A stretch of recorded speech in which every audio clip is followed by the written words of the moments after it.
अस्सलामु अलैकुम वरहमतुल्लाहि वबरकातुहू। वालेकुम सलाम वरहमतुल्लाहि वबरकातुहू। मैं अल्लाह सुब्हानहू तआला का बहुत बेपनाह शुक्रिया अदा करता हूँ कि अल्लाह ने मुझे यहाँ आपके सामने खड़े होकर कुछ देर कुछ बातें रखने का मौका अल्लाह ने दिया है। और मैं शुक्रिया अदा तमाम इस प्रोग्राम के ज़िम्मेदारान का भी करना चाहता हूँ कि आप लोगों ने बड़ी मोहब्बत से इस प्रोग्राम को रखा है, और वो भी इन गर्मी के दिनों में इतने तादाद में लोग आना बैठना, ये साबित करता है कि हमारी कौम जाग चुकी है और एजुकेशन के नाम पर भी इतने लोग इकट्ठा हो सकते हैं माशाअल्लाह। वरना बचपन में हमें ऐसे नज़ारे सिर्फ पॉलिटिकल लीडर्स के भाषणों में ही नज़र आते थे, लेकिन आज एजुकेशन में इतनी प्यारी बहनें और इतनी सारे बच्चे मर्द हजरात आए हैं, ये साबित करता है कि आप सब लोग इक़रा के एम्बेसडर्स हैं माशाअल्लाह। जो अल्लाह का पहला मैसेज इस दुनिया में आया है, इक़रा पढ़, उसके पैकर उसके सब एम्बेसडर्स हैं। और मैं बेपनाह शुक्रगुजार हूँ मौलवी हुज़ैफ़ा साहब का भी, क्योंकि इस गुजरात में सबसे पहले मेरी मुलाकात मौलवी हुज़ैफ़ा साहब से हुई थी 10 साल पहले, 12 साल पहले। उसके बाद आपने मुझे महाराष्ट्र में बहुत से मोटिवेशनल टॉक्स मेरे करवाए। वो बहुत हंसी है, अपने आप को पीछे रखकर मुझे आगे लाकर मुझे मौके दे रहे हैं। और यहाँ जितने भी ऑर्गेनाइजेशंस हैं, मेमन कम्युनिटी यहाँ पर बड़ी मशहूर है, और उसमें बहुत से और भी कई कम्युनिटीज़ हैं। उन तमाम कम्युनिटीज़ के लीडरान ज़िम्मेदारान को मैं सलाम भी करता हूँ और शुक्रिया भी अदा करता हूँ कि आप लोगों ने 1 महीना पहले इस प्रोग्राम के लिए काफ़ी से शुरू किए थे। और बिल्कुल 1 महीना पहले ही मेरा भी वर्कशॉप हैदराबाद में समर कैंप के तौर पे चालू हुआ था, और पहले दिन से मुझे पता चल रहा था कि यहाँ बहुत मेहनत की है आप लोगों ने। जितने ज़िम्मेदारों ने मेहनत की है उन सबको मुनव्वर जमा का सलाम। आप लोगों ने एजुकेशन के नाम पर ये प्रोग्राम को मुनक्किद किया, और मुझे यकीन है कि आने वाले दिनों में मुझ जैसे बहुत से मोटिवेशनल स्पीकर्स को आप यहाँ पर बुलाएंगे। मोटिवेशन क्या चीज़ होती है? ये जिनके पास बैंक बैलेंस होता है, जिनके पास पैसे होते हैं, शायद उन्हें बहुत लेट समझ में आए, लेकिन गरीब जो लोग हैं, जिनके बच्चे बिगड़े हुए हैं, उन्हें पता होता है कि बच्चों को मोटिवेशन की कितनी सख्त ज़रूरत है। और जिनके बैंक में अकाउंट्स हैं और उन अकाउंट्स में करोड़ों रुपए हैं, वो बेफिक्री से ज़िंदगी गुजारते हैं। लेकिन जब उनके बच्चे जवान हो जाते हैं, 15 साल, 18 साल, 20 साल, 22 साल में जाते हैं, और जब गुनाहों में मुलविस हो जाते हैं और वालिदैन की बात बिल्कुल भी नहीं सुनते हैं, तो तब उन्हें उनकी दौलत फीकी लगने लगती है। तब वो तलाशते हैं कि कोई ऐसा बंदा मिल जाए, कोई टीचर मिल जाए, कोई आलिम दीन मिल जाए, कोई मोटिवेशनल स्पीकर मिल जाए जो मेरे बच्चे को राह पर ले आए, डायरेक्शन सही मिले उसे। लिहाजा हमारे बच्चे अच्छे हैं, बिगड़े हुए हैं, हर हाल में मोटिवेशन की सख्त ज़रूरत है, क्योंकि आज अच्छे हैं तो कल का पता नहीं कल कैसे होने वाले हैं। क्योंकि बिगड़ने में वक्त नहीं लगता है, बनने में सदियाँ लग जाती हैं, लेकिन बिगड़ने में एक पल काफ़ी है। इतनी तेज़ी से नौजवान बच्चे बिगड़ते आ रहे हैं, और उन पर नज़र होना बेहद ज़रूरी है, और कंटिन्यूस नज़र रखना बेहद ज़रूरी है। और ये ज़िम्मा सब जिम्मेदारी पेरेंट्स की है। और मुझे यकीन है कि मैं जो आज बातें आप लोग के खिदमत में रखूँगा इंशाअल्लाह, ये मैं मेरे एक्सपीरियंस से आपके सामने रखता हूँ। मैं 2008 में पढ़ाना शुरू किया। उससे पहले मैं फार्मासिस्ट था, गवर्नमेंट फार्मासिस्ट, वो जॉब छोड़कर मैंने इस प्रोफेशन को चुना। और जब मैं टीचर बनने की कोशिश की है, 3.5 साल बड़ी सख्त मेहनत करके मैंने ग्रामर सीखा, अंग्रेजी के कवायद सीखे। सीखने के बाद जब पढ़ाने का जज्बा मुझ में पैदा हुआ और स्कूल्स में जाने लगा, पूछने लगा कि मुझे मौका दीजिए, मैं बच्चों को पढ़ाना चाहता हूँ, तो सारे स्कूल्स के दरवाजे मुनव्वर जमा के लिए बंद थे, कोई खोलता नहीं था। पहले मेरा एजुकेशनल क्वालिफिकेशन पूछते, मैं कहता मैं फार्मासिस्ट हूँ, तो वो लोग बोलते कि क्या आप बीएड किए हैं? मैं कहता कि मैंने बीएड नहीं किया। तो सारे स्कूल्स के दरवाजे मुनव्वर जमा के लिए बंद थे। तो फिर मैंने हिम्मत नहीं हारी, मैं हैदराबाद शहर छोड़कर गांव जाने लगा, छोटे छोटे विलेजेस जाने लगा और स्लम्स जाने लगा, और स्लम्स में मैंने पढ़ाना शुरू किया। और आज 2023 में वो जो जितने स्कूल्स दरवाजे मुनव्वर जमा के लिए बंद किए थे, वो लोग 5-5 मिनट के लिए तरसते हैं कि आप 5 मिनट के लिए सही हमारे स्कूल आए। तो मैं यहाँ शेखी बगाड़ने के लिए नहीं कह रहा हूँ, प्यारे नौजवान बच्चों, आपके दिलों में, सीनों में ख्वाब है, और जब मुश्किलात आते हैं अपने करियर को संवारने में, तब आपने हिम्मत नहीं हारना है, आपने कोशिश करना है, जगह बदल कर कोशिश करना है। जिस जगह आपकी दाल नहीं कर रही है वहां से छोड़कर दूसरी जगह जाएं, लेकिन अपने ड्रीम को ना छोड़ें, अपने मिशन को ना छोड़ें, अपने स्किल्स को डेवलप करें, इससे आपकी पहचान होगी।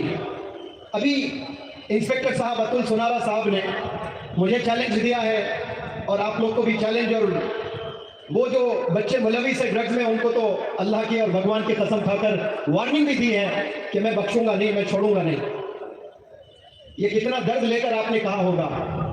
ये वही पेरेंट्स को पता है जिनके बच्चे ड्रग्स में इन्वॉल्व हैं। अदरवाइज हम लोग बहुत खुशी से जिंदगी गुजार रहे हैं, लेकिन कब बच्चा ट्रैक छोड़ देगा, डिविएट हो जाएगा, हमें पता नहीं है।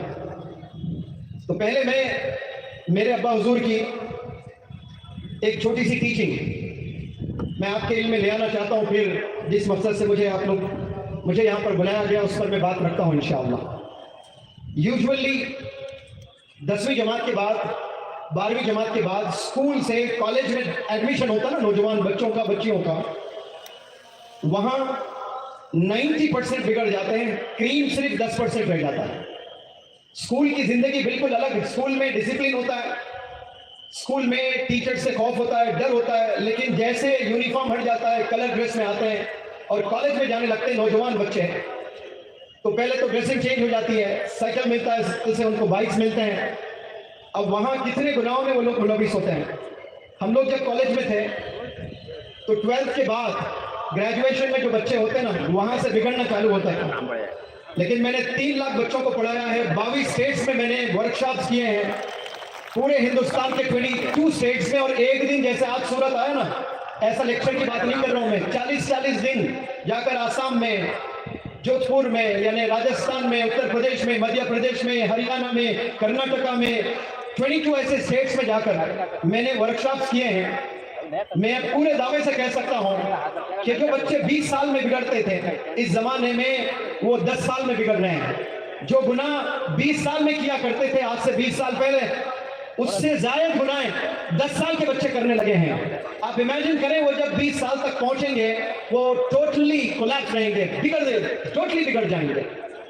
तो मैं जब 12th पास करके ग्रेजुएशन में गया तो मैं दोस्तों के साथ खड़ा हुआ था, मेरे अब्बा हुजूर गुजरे, उनकी नजर पड़ी, सब लोग सिगरेट पी रहे थे, मैं नहीं पी रहा था, दोस्त पी रहे थे। तो शाम में जब आया मुझे पता चला कि मेरे साथ तो वालिद साहब फुटबॉल खेल लेंगे आज। तो वालिद साहब ने मुझे डांटा नहीं, मुझे मारा नहीं, मुझे बिठाकर कुर्सी पे कहा कि बेटा, मैं मेडिकल फील्ड से हूँ, फार्मासिस्ट हूँ, घर के सामने रोजाना शाम में असर से मगरिब तक बैठता हूँ। छोटे बड़े हिंदू मुसलमान जो भी जाते हैं उनको रोजाना काउंसलिंग किया करते थे कि शराब नहीं पीना, सिगरेट नहीं पीना, गुटखा नहीं खाना। ऐसे शराबियों की काउंसलिंग करते थे जो यकीन 1000% के ये बंदा कभी शराब छोड़ने वाला नहीं, जिसको फैबुलस बूजर कहते हैं, यानी अब वो तसव्वुर भी नहीं कर सकता कि मैं बिना शराब जी सकता हूं। ऐसे शराबियों की भी काउंसलिंग करते थे। तो वो मुझे कुर्सी पर बिठाकर एक बात बोले हैं जो आज तक याद है। नौजवान बच्चों, इसे बहुत गौर से सुनना आप लोग। मेरे अब्बा हुजूर ने कहा था कि बेटा, मैं रोजाना काउंसलिंग करता हूं कि ये सिगरेट, ये ड्रग्स, ये पान, ये गुटखा और मजीद ये शराब, ऐसी चीजें नहीं पीना। और आज मैंने आपको आपके दोस्तों के साथ खड़े होकर देखा सिगरेट पीते हुए, तो मैंने वालिद साहब से कहा कि मैं नहीं पी रहा था। तो तब वालिद साहब ने कहा, अगर आप पीते भी हैं ना तो आप मेरे बेटे ही रहेंगे। आप अगर सिगरेट रोजाना भी पीते हो, आप मेरे बेटे ही रहेंगे, लेकिन मेरे दिल में आपके लिए मोहब्बत नहीं रहेगी।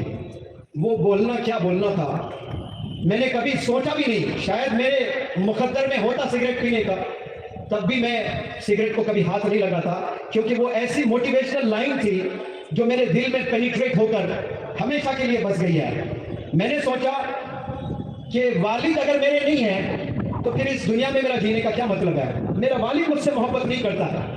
800 करोड़ लोग इस दुनिया में हैं, वो लोग मुझसे मोहब्बत करते हैं नहीं करते हैं ये और बात है। मेरी माँ कहती है कि मैं तुझे नहीं चाहती, मेरा बाप अगर कह दे कि मैं तुझे नहीं चाहता तो इस जमीन पर जीना ही जीना नहीं है। वो तो अल्लाह कहता है कि तेरे वालिदैन राजी तो मैं राजी।